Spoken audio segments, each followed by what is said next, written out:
They never tipped well, never said thank you, never looked him in the eye. Just another invisible service worker in their busy lives. Frank Morrison had been driving cab for 8 years, and he preferred it that way. Anonymous, forgotten, safe.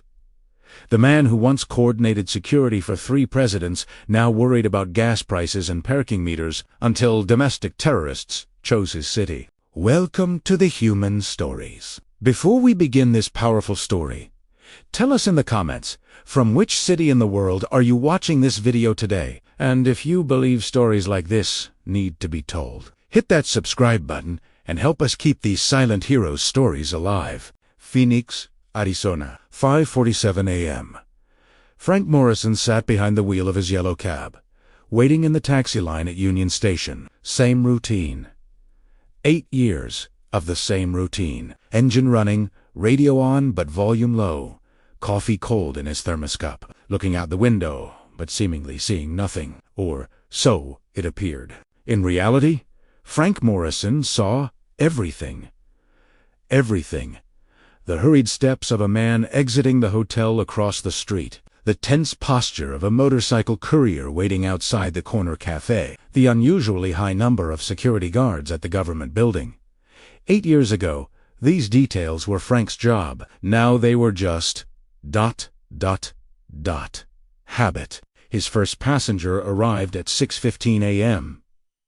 A middle-aged woman in a business suit, clutching her bag tightly. "Airport," she said coldly, settling into the back seat. Frank nodded and pulled into traffic. The woman pulled out her phone, began checking emails. Frank watched her in the mirror. Tense, rushed. But this was normal. Everyone was rushed. The 20-minute ride passed without a single word. The woman got out at the airport, paid $10 for a $15 fare, left without saying thank you. Frank didn't mind. He preferred the silence. Because Frank Morrison had secrets. Big secrets. Once upon a time, he wasn't Frank Morrison. He was Agent Morrison. Secret Service. For 18 years, he had been involved in the highest-level security operations of the United States. He had coordinated the security of 3 different presidents. He had worked in the White House for 1,400 days. Codename Nightfall. But 8 years ago, everything changed. That operation in Miami. That damn operation. His partner David's death. His own mistake. At least that's what he thought. Frank wasn't that man anymore. Now he was just a quiet taxi driver. As the day progressed, passengers came and went. Businessmen, tourists, students. All the same. Get in! State destination. Sit quietly. Get out.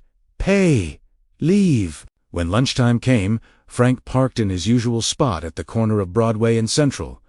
He pulled out his sandwich. Same sandwich every day. Turkey and cheese, mustard sauce, from the same store, bought from the same cashier. The woman never smiled at him. Frank didn't care. News was coming from the radio. Traffic, weather, political debates. Frank wasn't listening. Until... breaking news. Unusual security measures are being taken in downtown Phoenix. Federal sources have confirmed a credible terrorist threat to the city. Citizens are urged to avoid downtown and stay home if possible. Police and federal agents are implementing intensive security measures in the area. Frank's hand froze on his sandwich. Frank turned up the radio. The source of the threat has not yet been disclosed, but authorities say they are taking the situation seriously. Emergency protocol has been initiated throughout downtown. Frank's heart raced. Familiar adrenaline after 8 years. Familiar feeling. Familiar. Fear. He pulled out his phone. He still knew by heart the number he hadn't called in 8 years. His finger hesitated over the number. Once Kajade, there would be no turning back. Sirens in the street. Police cars were passing. People were running in panic. A woman was pulling her child's hand as they fled. An old man had fallen. No one was helping. Frank dialed the number. 2 rings. 3 rings. Johnson, this is Nightfall. I'm back. A long silence. Frank... Damn it. Is that you, Frank? Yes. Is there something in Phoenix? Frank, you've been missing for 8 years. Nobody... Johnson. What's in Phoenix? Another silence. 3-person cell. Domestic terrorists? They're planning a bombing attack downtown. At 3 o'clock, Frank looked at his watch. 1:47? 1 hour, 13 minutes. Frank, you're not an agent anymore. Get out of there. Stay away. What's the target? Frank... What's the target? Deep breath. Federal building. 400 people inside. Evacuation started, but not enough time. Frank started the engine. Frank, what are you doing? My job? You're not our agent anymore. I have no authority. Identities? Frank... Johnson. Identities. Marcus Reed, 34 years old. Sarah Chun, 29 years old. Tommy Rodriguez, 26 years old. All Phoenix locals. Reed has prior military training. Vehicles. We don't know. Probably using stolen vehicles. Frank was fidgeting with the taximeter. Old habit. He always played with things when stressed. Bombs? C4. At least 10 kilos. Enough power to level the federal building. Security. Building being evacuated. Police providing perimeter security. SWAT. On the way. FBI coordinating. Frank listened quietly. 8 years ago, he used to manage these operations. Frank, get out of there. This isn't your job anymore. Frank hung up the phone. But this was his job. It would always be his job. Frank started his taxi and merged into traffic. But this time he had a different purpose. As he headed toward the federal building, he was forming an operation plan in his mind. 8 years ago, he had memorized these streets. His first stop would be the security camera center on State Street. From there, he could access all the city's security cameras. He could find the terrorists, but first, he needed a few more things. Frank parked at the small electronics store on Carson Avenue. The owner was a familiar face. Eddie Kowalski, retired cop. He knew Frank from the old days. Frank, is that you, man? Eddie, I need something urgent. What's up? A radio that can scan channels with encryption capability. Eddie's face grew serious. What's going on, Frank? Don't ask. Just give it to me. Eddie brought a radio from the back. This will do the job. But Frank... Thanks. Frank left the money and walked out. Eddie called after him. Be careful, Frank! Next stop was his old information source on Central Avenue. Carlos Martinez. The best in street intelligence. Frank.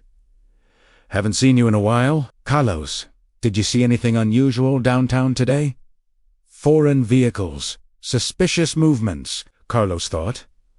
I saw a white van early this morning. License plate looked stolen. 3 people inside. They were parked behind McDonald's. When? About an hour ago. Are they still there? I don't know. But Frank, what's going on? The streets are full of police. Don't go near there, Carlos. And don't tell anyone you talk to me. Frank got back in his taxi. He headed toward McDonald's. Along the way, he listened to the radio. Police channels were chaotic. There was a lack of coordination. When he approached McDonald's, he saw the white van. Carlos was right. The van was in the back parking lot, with a perfect view of the federal building. Frank parked his taxi at the corner and observed the van. There was movement inside, at least 2 people. His phone rang again. Johnson. Frank, where are you? I found them. Who? The terrorists. Behind McDonald's. White van, 2 people inside. Frank, don't approach. I'll direct the SWAT team. No time, Johnson? It's 2:23. 40 minutes left. Frank, this is suicide. You're a civilian now. Frank smiled. I was never a civilian, Johnson. He hung up and turned on the radio. Phoenix units, this is Agent Morrison. Suspicious vehicle in McDonald's rear parking lot. White van. Terrorist cell. I'm approaching. Agent Morrison. Who are you? This channel is unauthorized. Frank turned off the radio. He got out of his taxi and walked slowly toward the van. Old instincts were kicking in. Environmental awareness, threat assessment, movement planning. He approached the back of the van. He could hear voices inside. The federal building is currently being evacuated. Doesn't matter. Plan doesn't change. At exactly 3:00 single clock.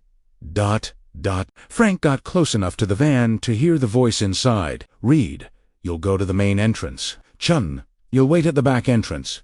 I'll go up to the roof. Rodriguez, timing is very critical.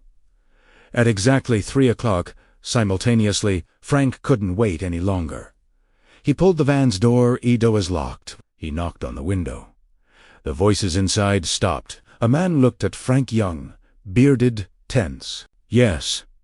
Hello, Frank said, in a calm voice. Do you need a taxi? The man was surprised. No, thank you. Are you sure? It's hard to find a taxi in this area, especially today, because of security measures. The man turned to his friends. Frank was listening. Get out of there, said another voice from inside. The man turned to Frank. As I said, we don't need it. Frank smiled. I understand. Are you going to the federal building? It's very chaotic there today. The man's face changed. Who are you? Frank's smile disappeared. I'm your worst nightmare. At that moment, the van's door opened and the second man came out. He had a gun in his hand. Who is this guy, Marcus? Frank raised his hands. Take it easy, kid. Who are you? Asked the man holding the gun. Just a taxi driver. You're lying. Frank shrugged. Check if you want. My vehicle registration is in my wallet. The man hesitated. This hesitation was all Frank needed. He moved. He hadn't made these moves for 8 years, but body memory never forgets. With his right hand he grabbed the gun, twisted it to the left, simultaneously hitting the man's abdomen with his left knee. The man fell to the ground. The gun was in Frank's hand. What's happening here? Shouted the third voice from inside the van. Sarah, get out! Shouted the man on the ground. The third terrorist, Sarah Chun, came out of the van's back door. She was also armed. Frank took cover behind the van. Drop your weapon, Sarah. Who are you? Federal agent. Frank took a deep breath. Agent Morrison. Secret Service? Secret Service. Yes. And right now, you're all in very big trouble. This is impossible. Nobody's following us. Frank came out from behind the van, pointing his gun at Sarah. You're wrong. Meanwhile, Tommy Rodriguez on the ground was trying to get up. Frank noticed him. Tommy, don't move. But Tommy didn't listen. He suddenly attacked Frank. Frank deflected him, but Sarah took advantage of this confusion and pulled the trigger. The bullet grazed Frank's shoulder. Frank staggered but didn't fall. Sarah, stop! Shouted Marcus from inside the van, but it was too late. Frank's patience had run out. The next sequence of movements was taught with military training. He attacked Sarah's gun, disarmed her, knocked her to the ground. He also took Tommy under control. Within 3 minutes, all 3 terrorists were on the ground, hands behind their backs. Frank opened the radio. Phoenix units. This is Agent Morrison. 3 suspects captured in McDonald's rear parking lot. Terracell neutralized. Agent Morrison, verify your identity. Frank could hear police sirens coming from the corner. No need for identity verification.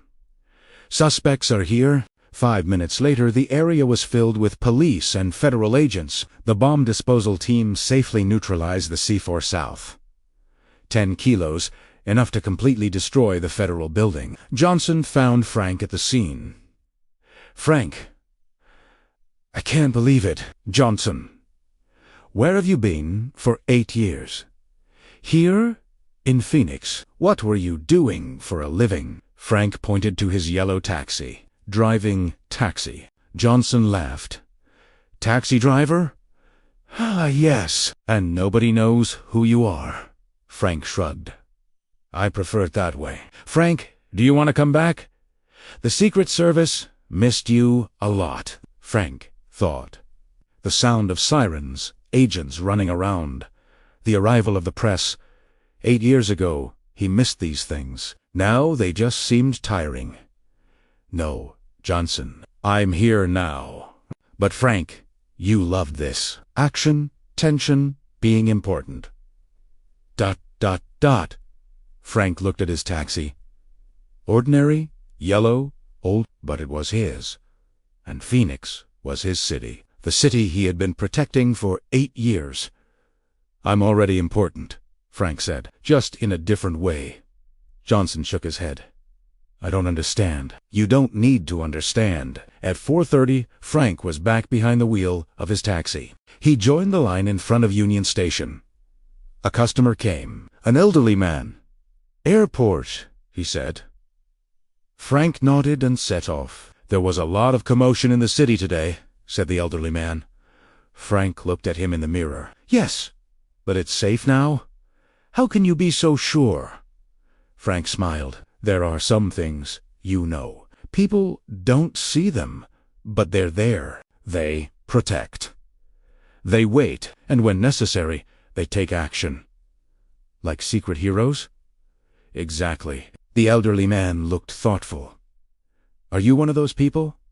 Frank laughed. I'm just a taxi driver. That evening when he got home, his small, simple apartment, Frank looked at himself in the mirror. The bandage on his shoulder, the scratches on his face, but there was something in his eyes he hadn't seen in a long time.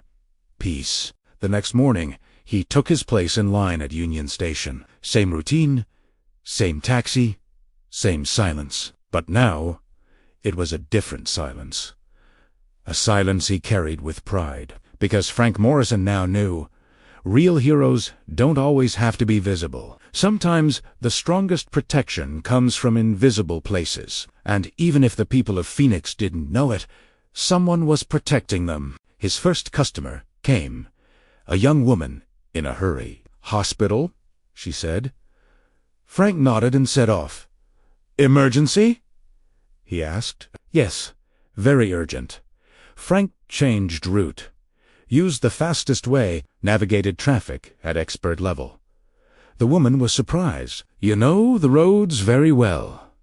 This is my job, Frank said. And it really was. This was his job. The woman made it to the hospital on time. When she tipped him, she said, "Thank you." Frank smiled.